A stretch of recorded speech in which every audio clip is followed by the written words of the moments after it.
Young men with a mind for revenge need little encouragement. They need podcasts, and they need a butler.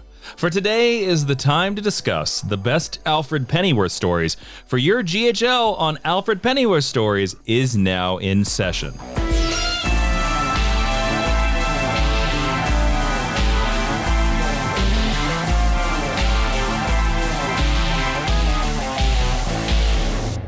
Hello and welcome to Geek History Lesson. I am Jason Cucumber Sandwiches Inman. I am Ashley Victoria Robinson. Welcome to your Mind University, because you have stumbled onto the podcast where we take one character, construct, or butler from popular culture and teach you everything you need to know about them in about an hour. Jason, the opening line, they need podcasts, really sent me. That's from Batman Forever. I know, it's so That's a quote. funny though. That's from Batman Forever. If you're a troubled teen and we helped you through that, I'm glad we could be a part of it. Sometimes in troubled times, you need, if your parents were killed by Two-Face in Gotham City, sometimes you need a podcast. Absolutely. We are talking about the best Alfred Pennyworth stories. We're kind of in a Batman month here because of Gotham Knights and also season 3 of Pennyworth. Yes. The origin of Batman's butler, or whatever terrible subtitle they have, is slated to premiere on October 6th on HBO Max. So, Woo! There's all kinds of... So we thought to celebrate that, we, of course, would give our favorite Alfred Pennyworth stories. Now, we have already done an Alfred Pennyworth full Geek History Lesson. Back in the early days of Geek, it was 300 episodes ago. It was GHL 109. Yeah, so if baby. you want to hear the full lesson on Alfred Pennyworth with microphones that probably don't sound as good, please go check that out. And in case anybody doesn't know who Alfred Pennyworth is, listeners, Ashley just keeps staring at intern Cat Brego off camera. I don't know what is going on here. He is digging We're here to record a podcast in his water dish, and I am perplexed by this behavior. Okay, all right. Ashley, in case anybody doesn't know who Alfred Pennyworth is. You do know who Alfred Pennyworth is. Well, please explain to our listeners then. So Batman, right?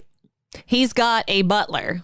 His name is Alfred Pennyworth. The most important thing about Alfred is he's actually Bruce Wayne's father. Not biologically, but he's his dad. He does all the emotional lifting of being both father and mother to Bruce Wayne. He is the most unsung and underappreciated member of the Batman family. And I'm really excited to see what stories we come up with to talk about how great he is. And just to give some very specific details, his full name is Alfred Thaddeus Crane Pennyworth. Crane. He first appeared in Batman number 16 in April 1943. When he was Alfred Beagle, he was created by Don Cameron and Bob Kane, and then he later was changed into Alfred Pennyworth, and that was by Bill Finger and Jerry Robinson. Before we get into our full list, Ashley, I want to talk about what makes Alfred so unique. Why in every version of Batman do we always get some version of Alfred? Because that is not the case for every other hero. I mean, think about it. We just did, Spider-Man in the MCU, and they didn't even show us an Uncle Ben. I mean, same thing with Tony Stark. We don't get Jarvis in the MCU. That's fair. Or, with not every version of Superman do we see... Don't tweet me. I know Jarvis is the name of the AI. I don't care. With not every version of Superman do we see Krypton. So why with every version of Batman do we always see Alfred? I actually think there's a direct correlation between how good a Batman on screen, be that animated or live action, adaptation is to how good the Alfred is. And how good the relationship, how well the relationship between Bruce and Alfred is crafted in that story. Because even if you strip Batman down to his Batmaniest Batman parts, where it's just the Batman story. The Bat Nuts and Bolts? Exactly. The Bat Bolts, the Bat Nuts? Bat Bolts. The Bat Nuts. That's a great serial title, copyright Geek History Lesson. That's a great adult film. The Bat Nuts. Oh boy. This is marked E for everyone. Not because anymore. If you strip Batman down to his component parts, even if you take away... When he slides down the bat pole. Yeah, exactly. If you take away all of the complexities and his toys and his bat toys, his myriad toys, I can't do this anymore. You might find the Batarang. No, you might find some cable and grappling hooks and some leather and latex. Yeah. Inside his quote unquote cave. dungeon. There's always Alfred. Alfred, above all else, is Batman's only personal relationship who's always represented. Mm-hmm. And I think, for me personally, versions and adaptations of Batman that I do not enjoy don't give due respect to Alfred. Interesting. And some of my favorite things, which I know we'll talk about today, really, if they don't treat Alfred like a fully fledged character, which often doesn't happen, and he's very much a supporting character, you understand the necessity of him, and that speaks, I think, to the value of the character adaptation. But because above all, he's always Batman's family member. He's Batman's dad. He's there even before Robin comes along. Mm-hmm. He is paramount. Alfred is paramount. Actually, I don't know if he's ahead of... no, he's not ahead of Robin. Robin... I only mean in terms of if we're doing the not in terms of publication history, but in terms of the chronological life of Bruce Wayne. Sorry. There is first Alfred. Publication history, Robin beats of course, Alfred. yes. Yeah. There's about 20 years, and then Dick comes along. Oh, yes. Or if we're going to continue the game. Let's move on. My explanation is very simple, is because, Batman in a lot of ways is a Sherlock Holmes analog, and Alfred is the Watson. You think so? Oh, 100%. Interesting. Alfred is Watson. All right. Now, everybody, before we get to our lists, and we want to hear your lists over on our social media, where is that, Ashley? That is at facebook.com/Geek History Lesson, on Twitter at GHL Podcast, and on Instagram at Geek History Lesson. We just want to let you know that this week's Geek History Lesson extra episode on Patreon is we're going to rank every version of Alfred in other media, ranked from worst to best. So if you want to hear our list and whose Alfred we think is the best, come over and listen to that. You can head on over to patreon.com/Jawiin, Jawiin, where you're going to hear lots of Michael Caine impressions. And you can also join to get more podcasts like Jason and Jeremy join about Justice League, where we review every episode of Justice League, the animated series. So you get 4 bonus episodes of GHL Extra, you get some Marvel Club, and 2 episodes of Justice Pod every month. And I just want to let all our listeners know this is the final month of Marvel Club over at the Patreon. This is the last chance to sign up for the special offer and get the Sarah Louver art print that completes the tri-image art print of Doctor Strange, Jane Foster Thor, and the last one is Miles Morales Spidey. Woo!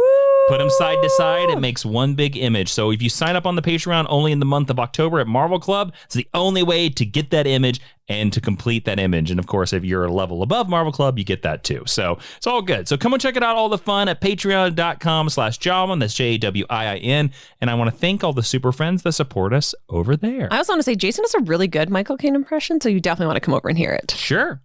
Okay, Ashley. Yes. What is your number 5? And if you could vamp for a little bit longer than that, because I didn't write down the title of my number 5. Oh, jeez. Somehow it got deleted. So, Ashley, will you please tell us your number 5? So my number 5 is a story that I really like, but it is an alternate version of Alfred, so I didn't feel comfortable putting it higher on my list than number 5. And that is Batman Earth 1. I almost said Year 1.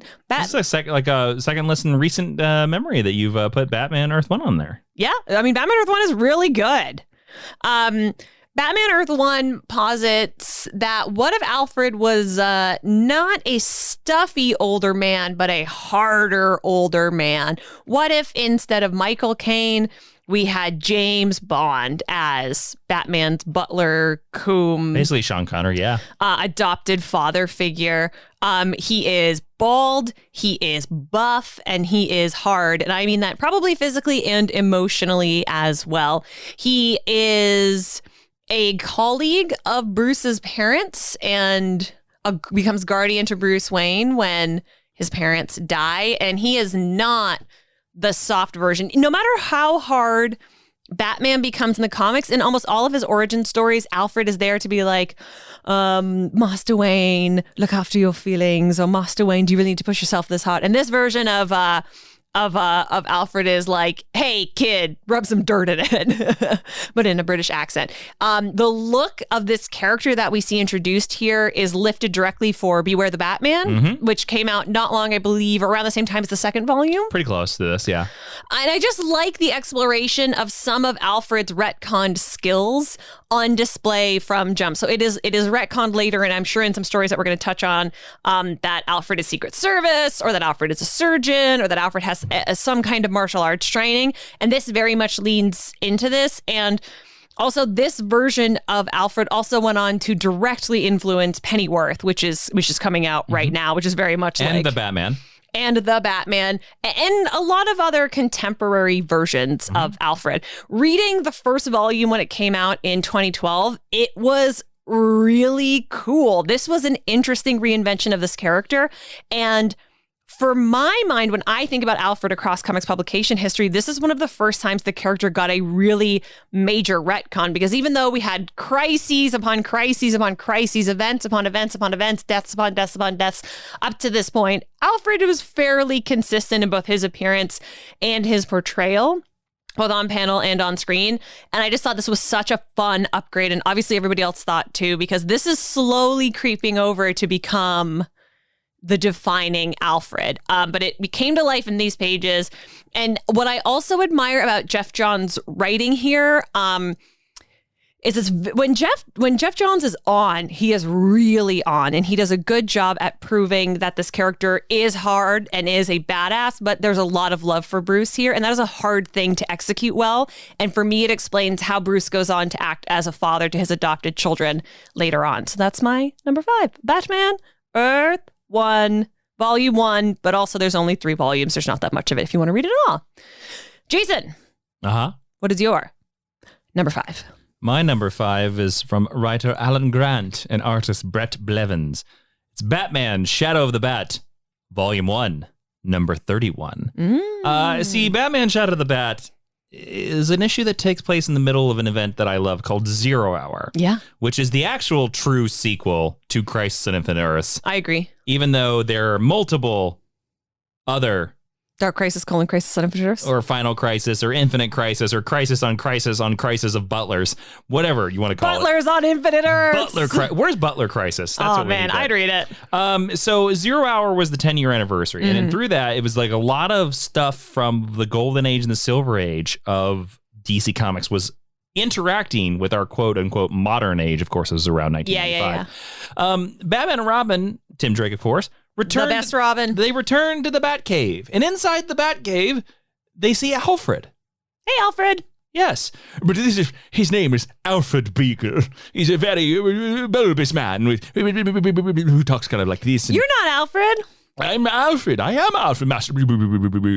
Yo, not my Alfred. So he, of course, was the original Alfred, and that's what Alfred was in the Golden Age. He was very much so an overweight, balding man who was a klutz. And his name was Alfred Beagle. And now, during this time in modern continuity, this was the period of time after Nightfall and Nightquest when Alfred had said, Bruce, I am done with you. You broke your back, and then you're still going to be Batman. I don't want to work for you. I can't be party to this. And so he leaves. And luckily, a year or two later, Nightwing goes over and goes, Alfred, you're my second dad. Please come back. And he's like, all right, I will. But this has not happened yet. So this is very much an adventure of the modern Batman and Robin teaming up with the original Alfred Beagle. During the storyline, Batman and Robin, they track down a group of hypnotists who are hypnotizing criminals into giving them their loop. And although the dynamic duo defeat all the hypnotized thugs, they are also injected with the hypnotic serum themselves. And the criminals intend to make Batman and Robin jump off the top of a building to kill themselves. And one thing that a lot of people need to know about Alfred Beagle, you see, is part of the reason why they got rid of Alfred Beagle is because Alfred Beagle was a joke. Alfred Beagle wanted to fight crime with Batman and Robin. Yes. But he was too bumbling. And so this Alfred Beagle had followed Batman and Robin. And because of that, his inadvertent clumsiness distracts the criminals long enough so that Batman is able to shake the effects of the serum and he's able to free himself and Tim Drake. So this Alfred Beagle saves them. And as he begins to disappear back into the timeline, he bids the heroes farewell. This is an old favorite of mine. The cover is amazing because it's a perfect example of a modern cover aping a classic cover. And it plays along with the nice 0 hour theme of randomness time anomalies. It's funny because, again, this is a storyline of the entire story is basically Bruce and Tim saying, man, I miss our Alfred. Pennyworth, yeah. We'll take, if you got to make us some cucumber sandwiches, Mr. Beagle, you can, but like our Pennyworth is really, that's the guy we really miss. And I have always remembered this as an Alfred story. This is one of my favorite 0 hour storylines. And again, the cover is fantastic. Actually, I'm going to know it so we can share that cover on our social media. But Batman Shadow of the Bat, Volume 1, number 31, starring Alfred Beagle, the original Alfred, is my number 5 Alfred story. It's so funny because every time you say Alfred Beagle, I just imagine Snoopy dressed up as Alfred, the most prominent Beagle in all Snoopy of comics. has more faculties than Alfred Beagle. You're probably right. I also meant to say, I have this in my notes about Batman Year One. If you are particularly fond of the meme where Batman is slapping Robin, Alfred slaps Bruce Wayne in that one. So that's satisfying. Okay. Yeah. All right, Ashley, what's your number 4? My number 4, I didn't do this in our last list, so I had to do it in this list, is one I think Jason's going to call a cheat.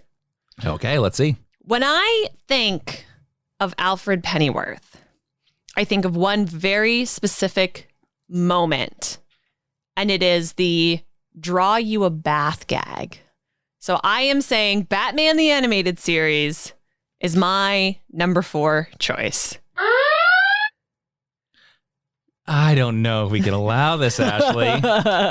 We didn't say other media. You didn't specify not other media. I mean, this is not guess. Best Alfred Comics. I mean, this is Best Alfred Stories. I will allow it, but I think this is, listeners, we have done over 400 episodes. We know what we mean when we say stories. I guess. This for me is the definitive Alfred. This is the definitive Alfred scene. This is the most memeable Alfred. This is the driest, funniest Alfred that we've ever had. There's a lot of... So are you arguing Alfred across the entirety of Batman the Animated Series? I am.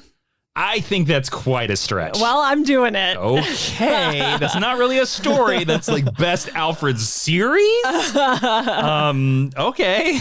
I will say, because, Jason and I do research, we look at a lot of other lists and compilations and things like that. A lot of people had all of Gotham on their list. Alfred is good in Gotham. So I felt... Sean Pertwee. I was like, yeah, related to one of the doctors, I believe. He's the son of the third Doctor. Yes, and his portrayal is also based on very much the Alfred of Earth 1. But Batman the Animated Series Alfred, I think, did more to popularize and put Alfred in the larger lexicon than any other version of Alfred that we've ever seen before Michael Caine came along.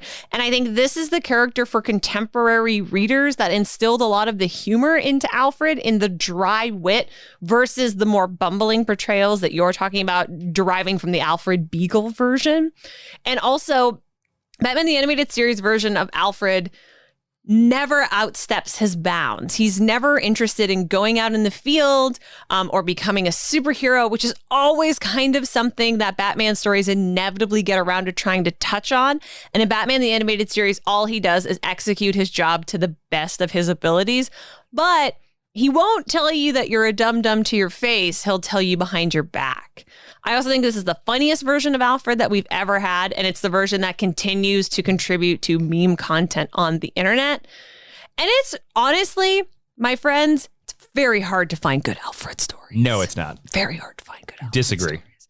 And I think that Batman the Animated Series is the gift that gives again and again and again and again. Alfred even gets some tearjerker moments in the Batman the Animated Series. So that is why that is my number 4 choice. Best Alfred stories, all of Batman the Animated Series. Your 1 to 3 have got to be amazing if they all beat the entirety of Batman the Animated Series. I mean, I think they are. Okay. That is a very high bar to cross. It's my list. It's an opinion. It can't be wrong. That's fair. But like, oh boy, I mean, like, because at this point I could put the Dark Knight trilogy on my list. And like, you could if you wanted to. I mean, I definitely would have allowed that. Oh boy.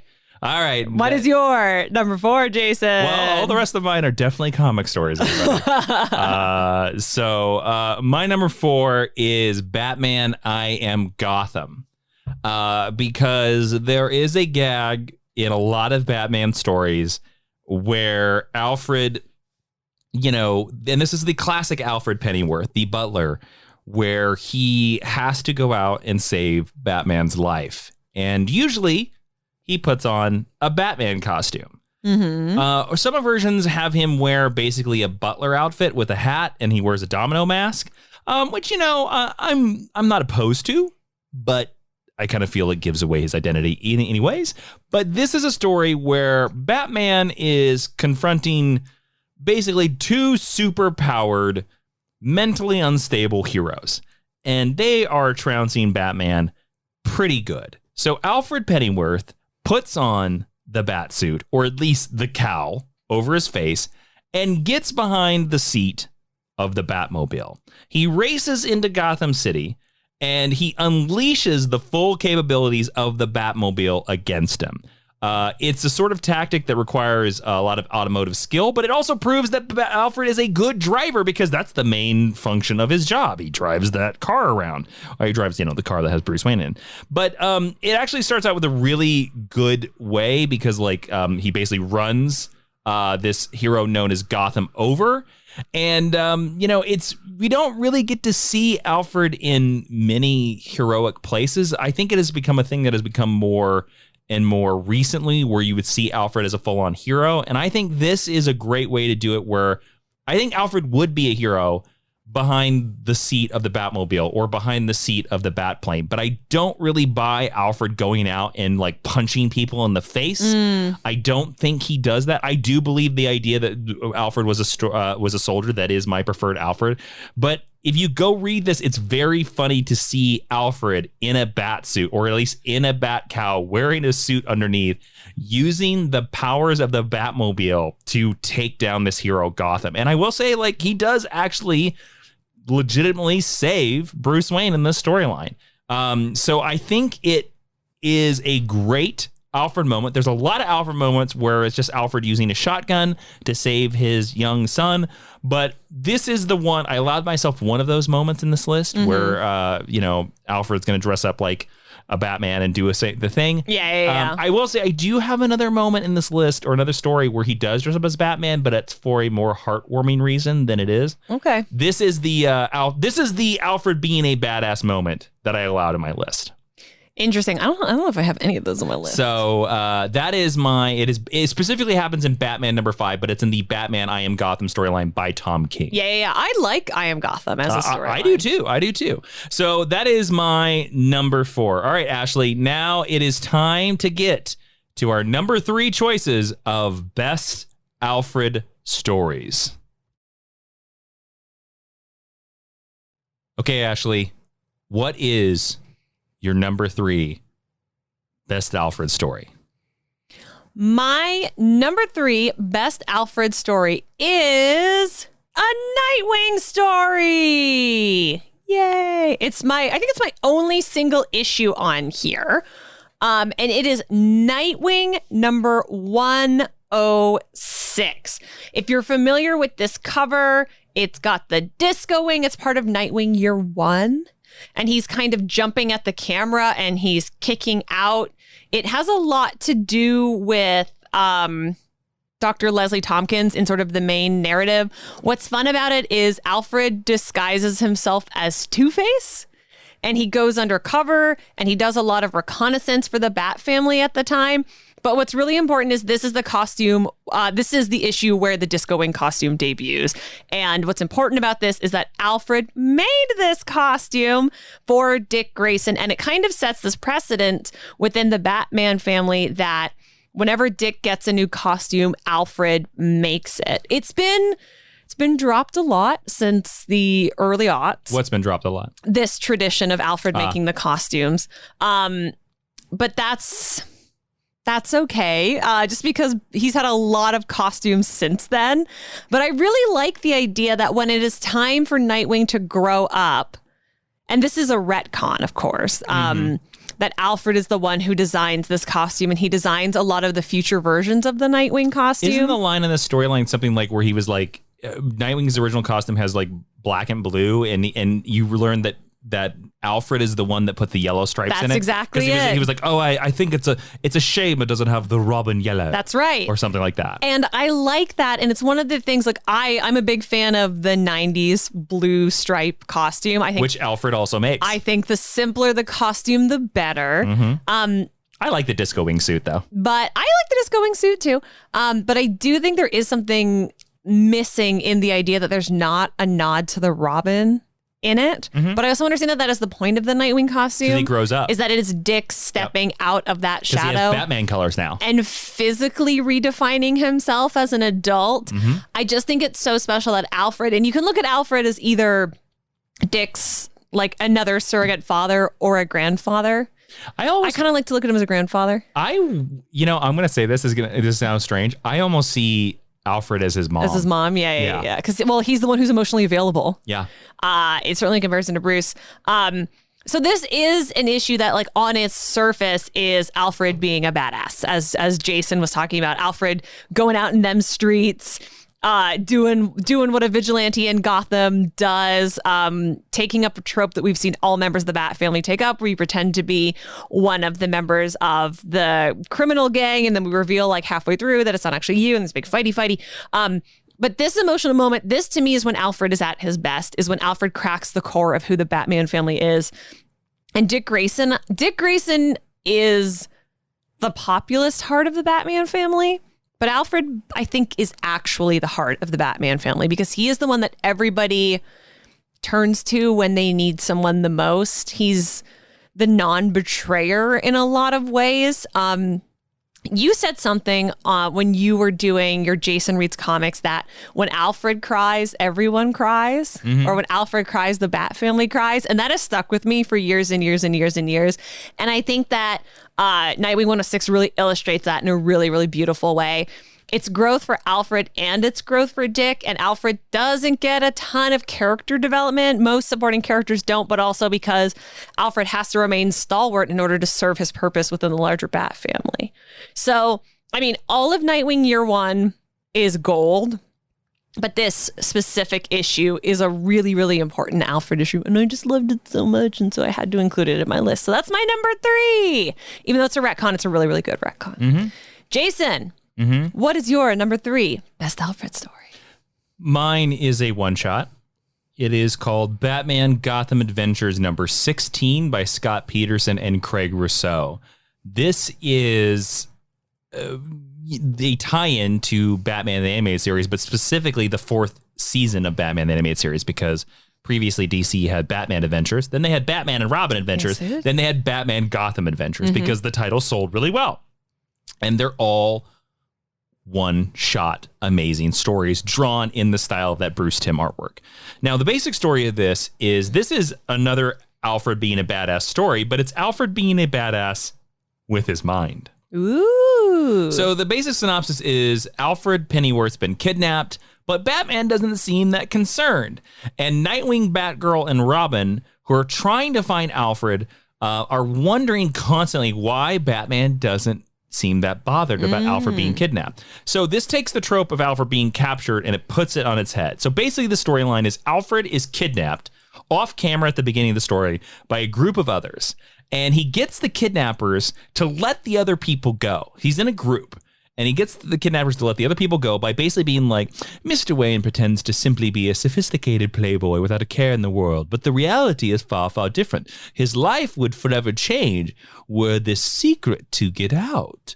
And the kidnappers are suddenly like, oh, what does this butler have on Bruce Wayne? It must be treasure. It must be other thing like that. Okay, we'll let the other people go. So he gets the other people to go. Meanwhile, we cut back to Nightwing and Robin and Batgirl, and they're freaking out. They're really worried. They're saying to themselves, they're going to kill Alfred. We've got to find Alfred. What is going to happen? And as we cut back, we come back several times to Alfred tied to this chair and the kidnappers being like, I don't know what you're going to tell us. Like, you better tell us. Like, come on, man. And Alfred keeps telling him other things. And we keep cutting back to Nightwing and Robin and Batgirl freaking out like, oh, Alfred's not in this building. Alfred's not in this building. Alfred, we're not going to find Alfred. Finally, we get to the climax. We cut back to Alfred. And the kidnappers are saying, if this secret isn't all it's cracked up to be, you've got 1 minute to live. And Alfred goes, well, right, fine.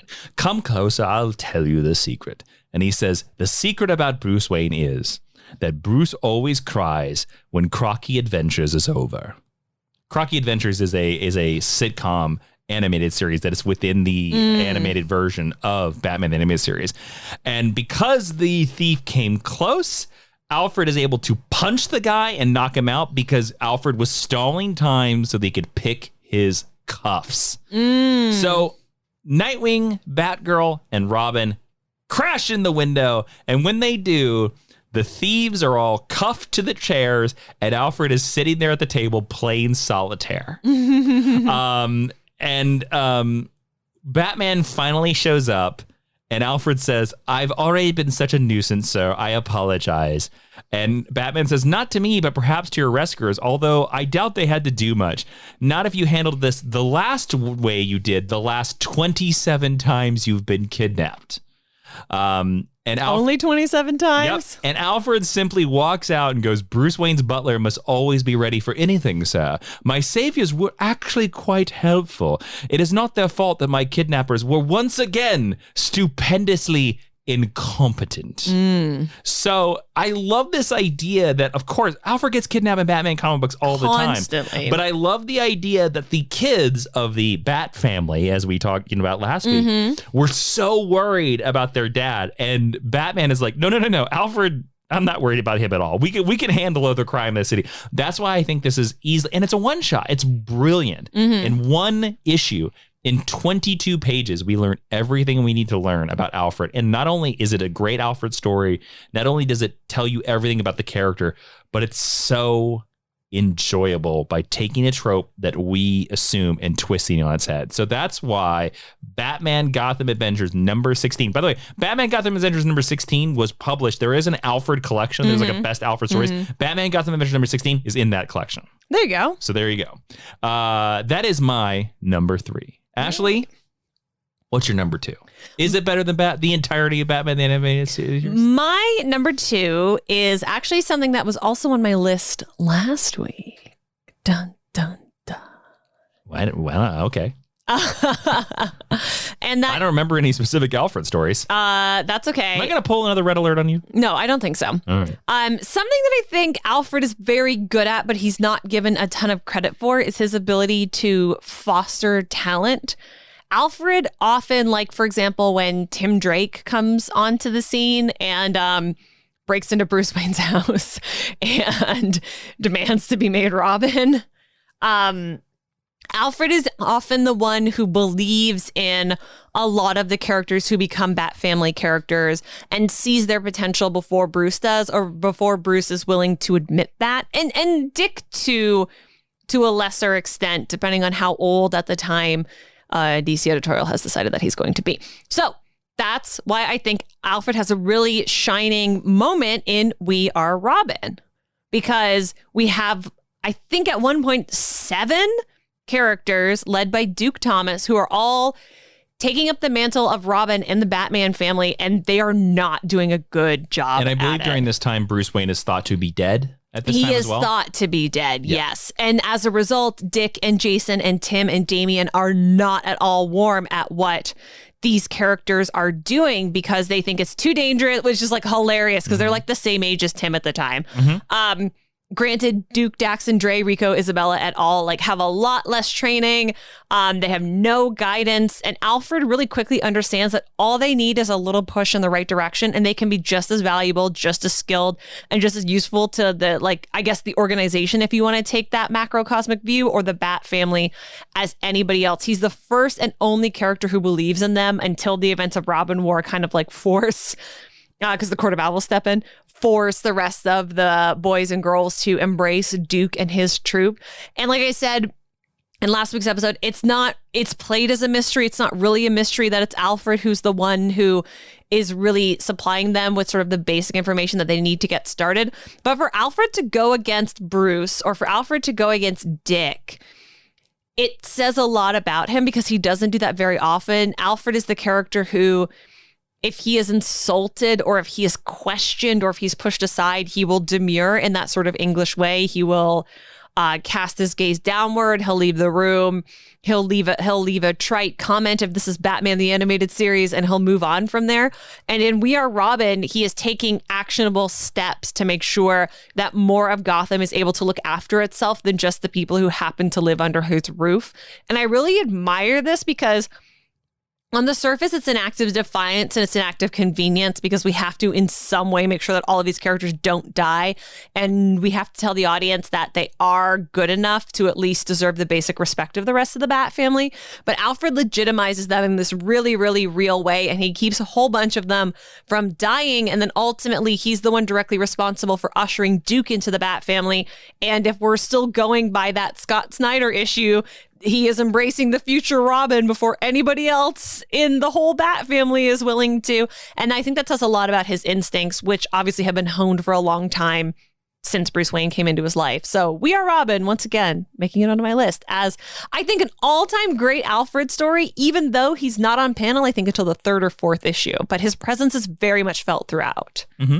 So, Jason. Mm-hmm. What is your number 2? Well, my number 2 is going to need some help from you, Miss Ashley, because of your French roots. Wait. Now, I looked this name up, but I'm going to ask you on the air how to pronounce it. Okay. This is a French name. Okay. MLLE. It's okay. So that is the abbreviation. You know how like MRS is short for Mrs.? Yes. That is short. It's Mademoiselle. Mademoiselle. Okay. Thank you. Thank you so much. You're welcome.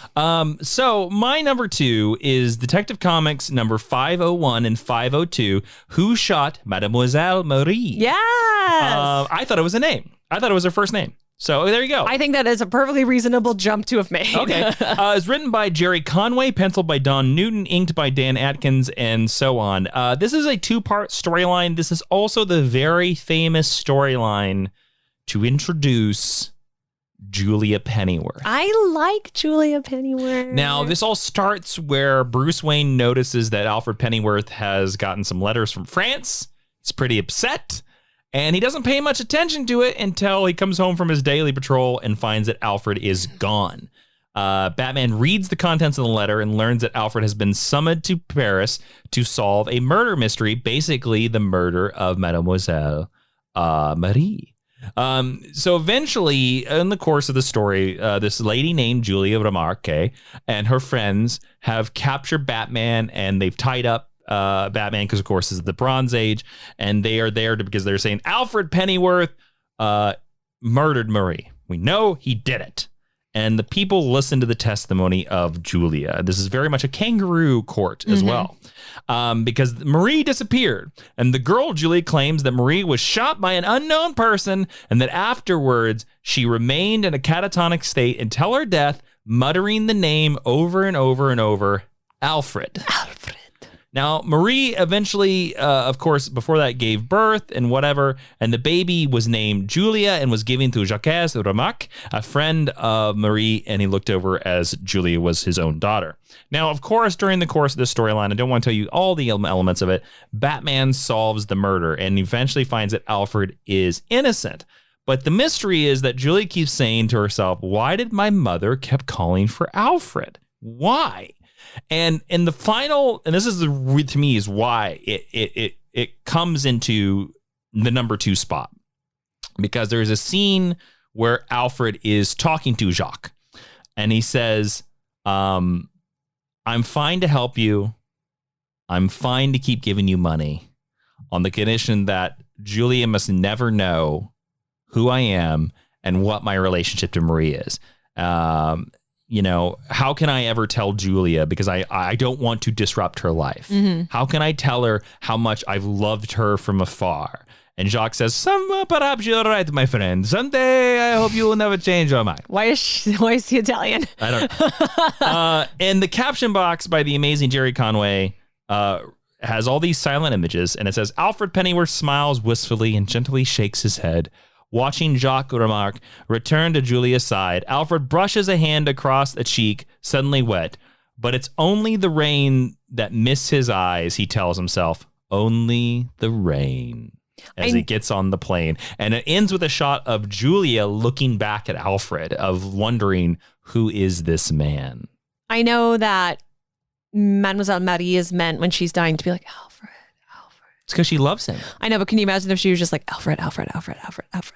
Just like really fast over and over again. I don't find that very funny. Well, it's funny in most modern pop culture, Julia would be like, is that the name of your sled?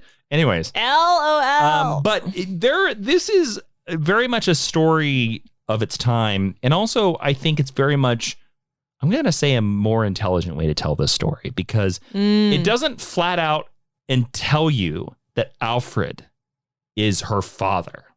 Yeah, they do that later. They explicitly tell you later. Yes, but this about story, 20 years later. the details are all there. You understand. You're like, oh, Alfred is paying for this girl. But there's nowhere in this story is there a scene where Alfred's like, I am your father. They also imply that Alfred is only mostly sure that this is his daughter. And it's very interesting when you look at it through the lens of how he, for all intents and purposes, except legally, adopts Bruce Wayne.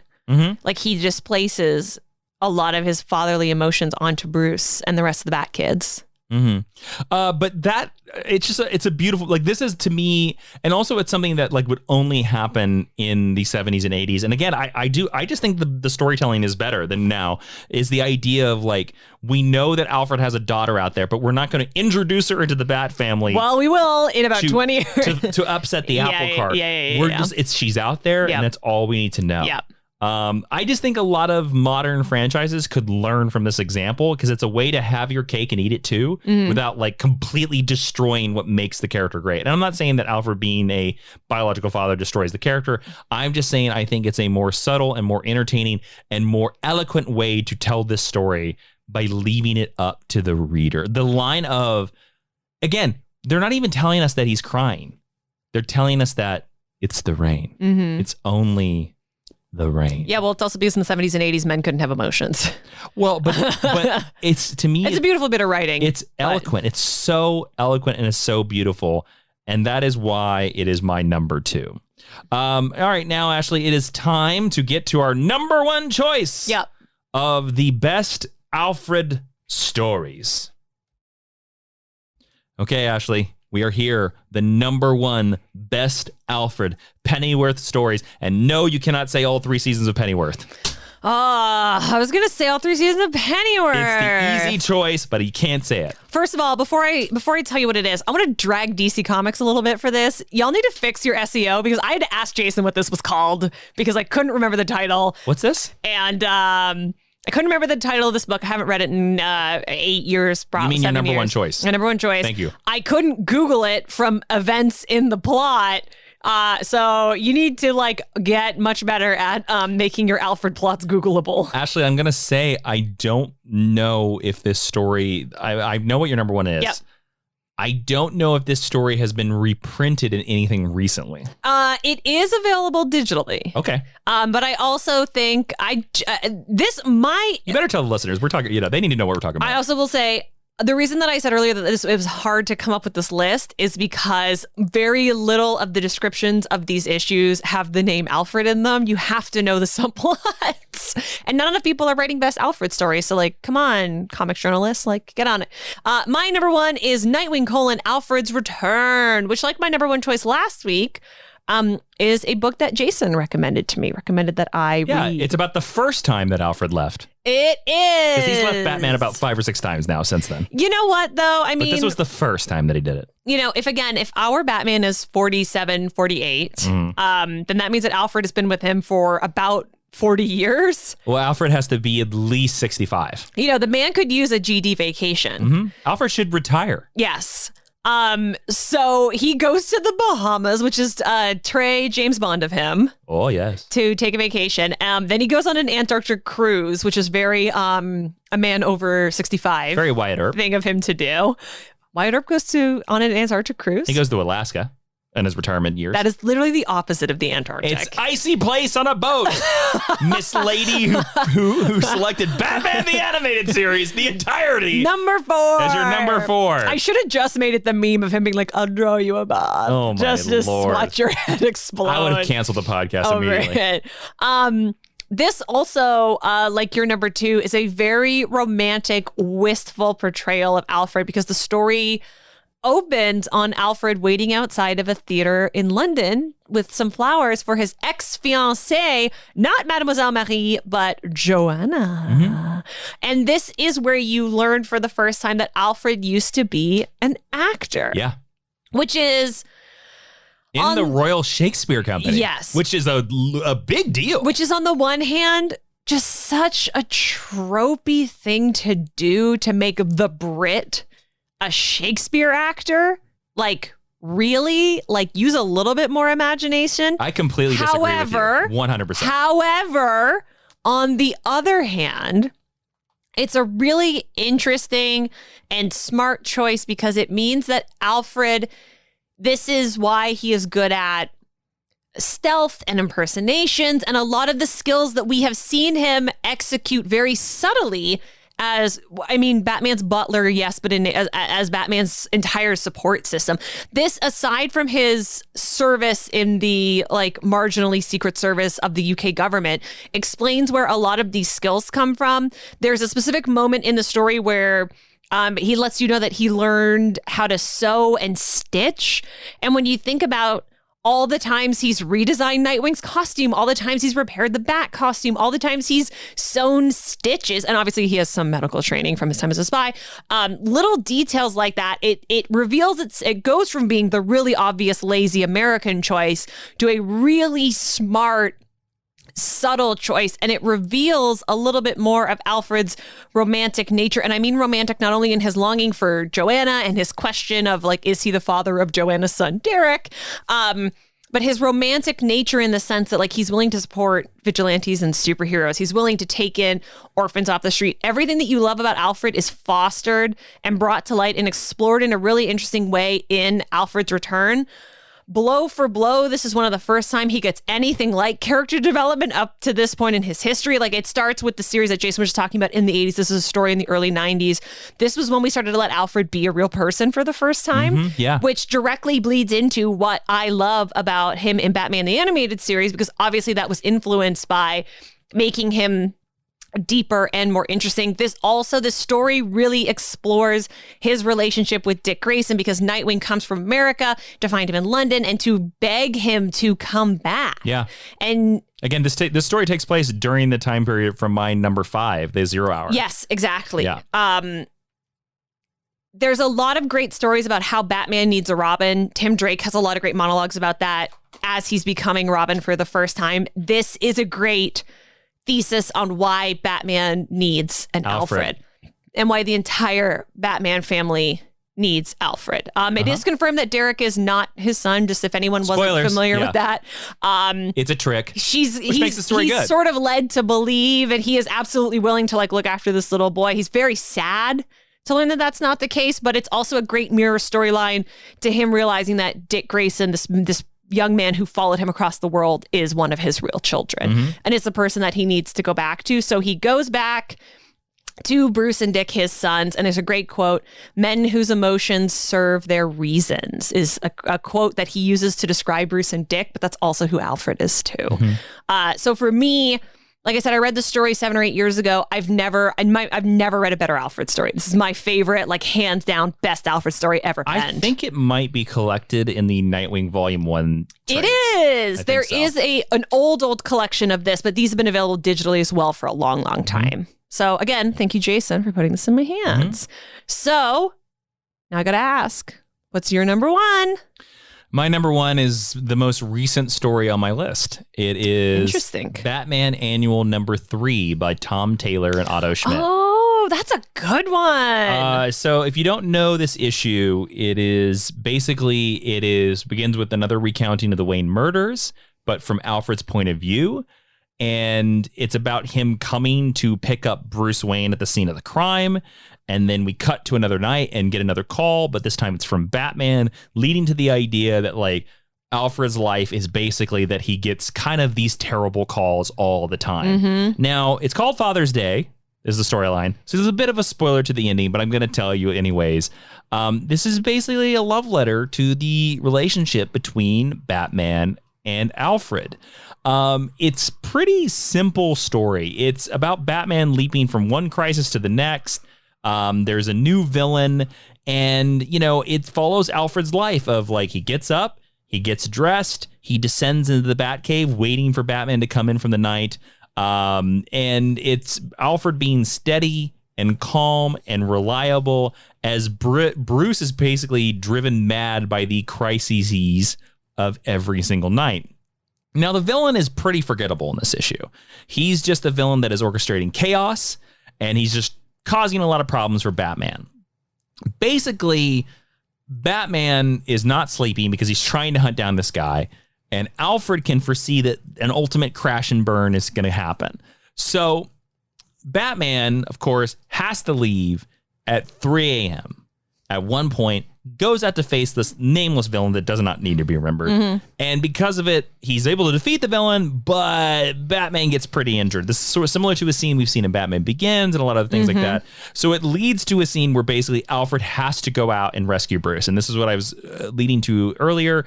Alfred puts on, of course, the bat cowl and runs out and goes and gets his boy. Yes. Basically. He brings the boy back. And, of course, you know, calls on Leslie Tompkins, the famous doctor, to heal him. And, you know, during this conversation, Leslie basically says, you know, what are you doing, Alfred? Like, this kid goes out and gets injured every night. She's like, we could have been married by now. We could. Yeah, they are lovers. They're my favorite. Of all of Alfred has a couple ladies. Unrequited love. She's my favorite of his ladies. I agree.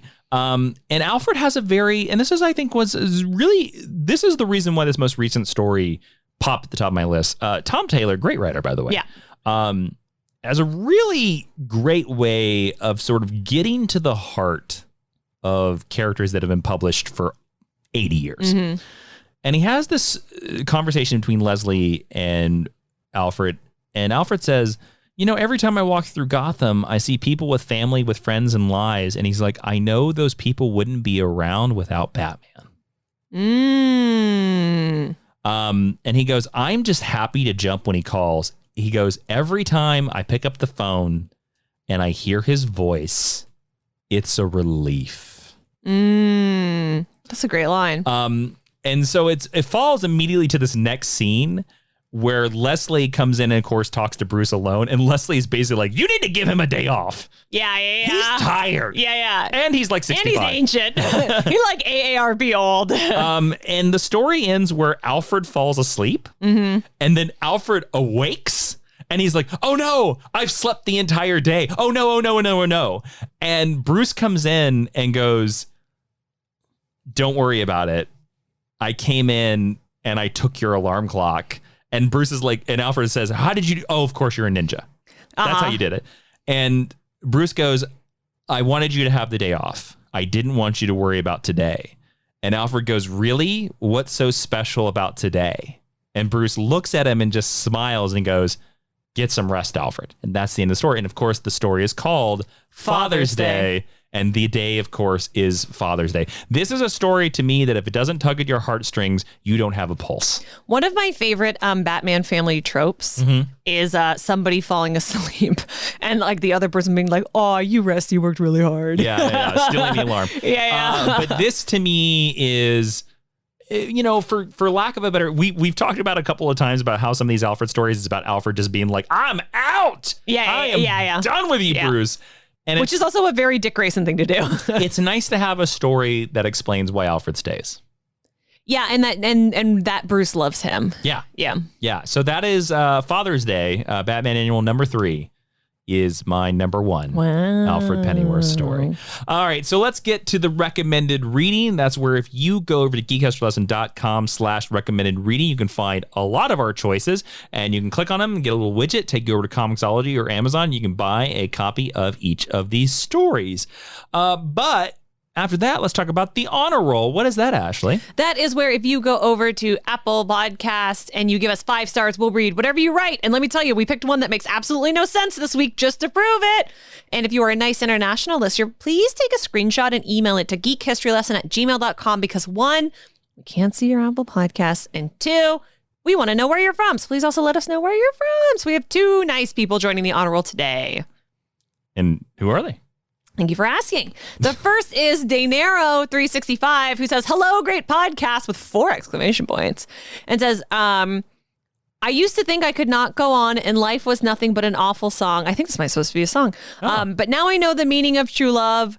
I'm leaning on the everlasting arms. If I can see it, then I can do it. If I just believe it, there's nothing to it. I believe I can fly. I believe I can touch the sky. Oh, yeah. Oh, I believe I can fly. They just wrote the lyrics to I Believe. It's huge. I can touch the sky. I think about you every night and day. Later. Yes. I want to take your love and something fly away. I'm not going to sing all of this, but I appreciate you Michael Jordan. taking the full character limit and to commit to this bit.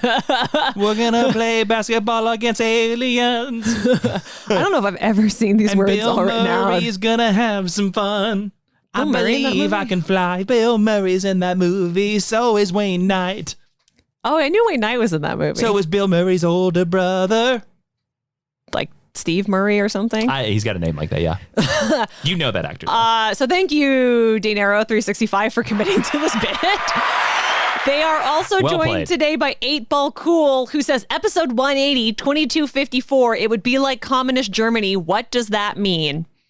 What does that mean in the... I don't understand. It says episode 180, 2254. It would be like communist Germany. What does that mean? And 8-Ball Cool, let me tell you, it's been a long ass time since we did episode 180. I don't know what it means, but thank you so much for listening. Thanks for those 5-star reviews, both of you. So thank you for illustrating for everyone that if you give 5 stars, we'll read whatever you write. All right, cool. So 8-Ball Cool and Dainero365, welcome into the Teacher's Lounge. Professor Jason, who is in here today? Bako.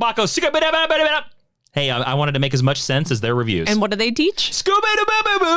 I honestly, if someone wants to, you can rickroll us. I don't care. Yeah. If you give us 5 stars, we will read whatever you write. We did. Look, and like I said, they come into the honor. They're getting to learn. There we go. Yep. Which I think is it's lovely. Taught by Scoobity Doobity. Yeah, exactly. I think we made as much sense as their reviews. I agree. And we read them on the air. So I do admire the commitment to the bit. I really do. I do as well. I sang part of the song. Thank you so much. Don't forget to follow and listen to this podcast everywhere you can find it online. Hey, if you really like this podcast, please tell your friends about it. Ashley, where can we find GHL and the podcast on social media? You can find us at geekhistorylesson.com. If you put a /blog on the end, you get to see all the new posts that we have going up every Thursday. We've got lots of fun stuff going up there in complement to these episodes each and every week. You can also find us at facebook.com/geekhistorylesson, on Twitter at GHL Podcast, and on Instagram at Geek History Lesson. You can find Ashley on Instagram and Twitter at Ashley V. Robinson. You can find me on Instagram, Twitter at Jawiin, Jawiin. And don't forget about the Patreon, patreon.com/Jawiin, where we're going to rank all of the Alfreds in other media. We have wrapped up.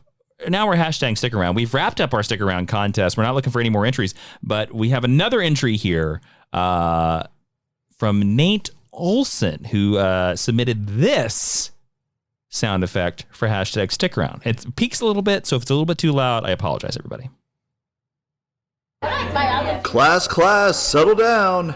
It's time for hashtag stick around. I appreciate the kids in the background. I like the rhyme and the sound design. All right, we're this week's hashtag stick around, very similar to last week's hashtag stick around. Ashley, yeah, who in the Bat family do you think is Alfred's favorite? Bruce. Bruce, 100%, no question. No question. Bruce is his son. So he loves Bruce above everybody else. I think so. I really do. Then how do you explain that he just leaves Bruce? He's like, I'm out! Yeah, he also eats a lot of crow from Bruce. Mm-hmm. It's the same thing as Damien. The things that the way Bruce gets away with treating Alfred and Alfred keeps coming back, like that is nothing but blind dedication and love.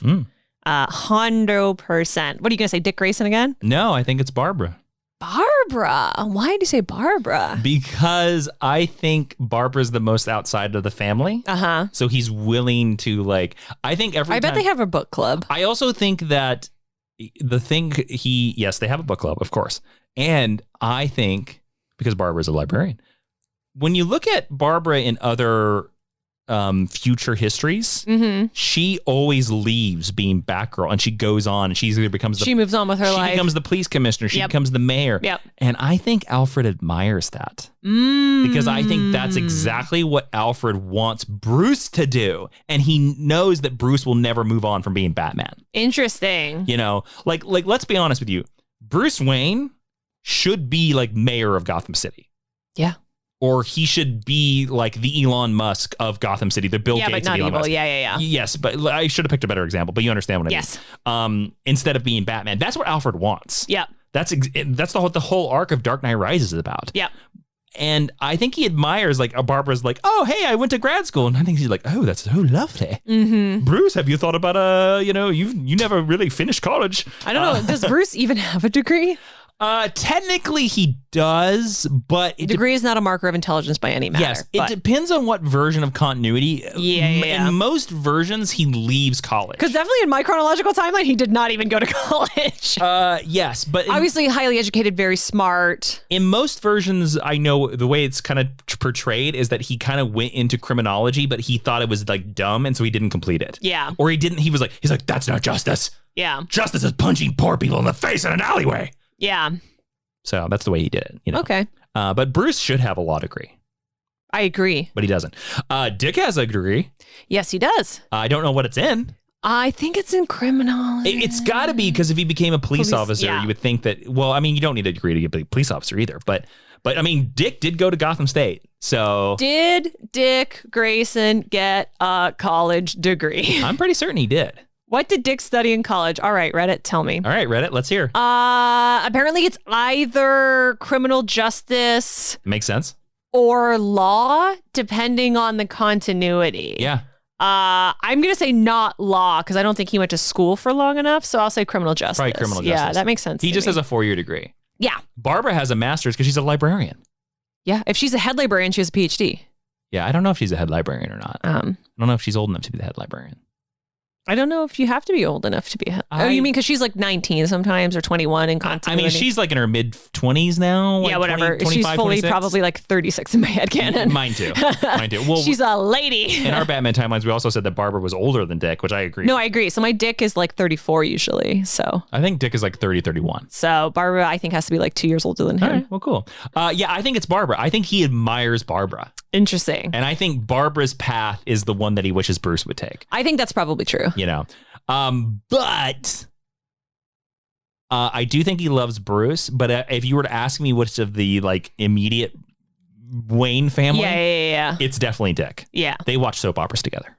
That's funny. Dick watches them for, uncouth reasons, and then Alfred loves the stories. I just love the idea that maybe they watch like EastEnders or like some long running like English soap opera. Yeah. No, Barbara and Alfred have a book club. Dick and Alfred have a soap opera club. For sure. They text each other about like As the World Turns or whatever. Yeah. Did you believe what Stephanie did this week? I know, Alfred. It's crazy, right? I thought she was dead, but then her dimensional twin came back. Which would be hilarious because if you fully lived in the DC universe, that wouldn't even be the wildest thing you'd heard about that week. It'd be pretty normal. Yeah. So there you go. That's I think it's Barbara Gordon and Dick Grayson. Interesting. So there you go. All right, listeners, tell us which year excuse me, as I cough. Which year member who had a who? Well, based on our 5-star reviews, that's pretty. Thank you so much for listening to Geek History Lesson. We hope you had a wonderful time. And don't forget to pick up your shoes and dust the shelves on your way out, as Alfred Pennyworth would tell you what to do. I have been Jason Pennywise Inman. Pennywise? Yeah. I have been Ashley Victoria Robinson. And Professor Jason, would you please dismiss the class? The class is now dismissed, good fellows.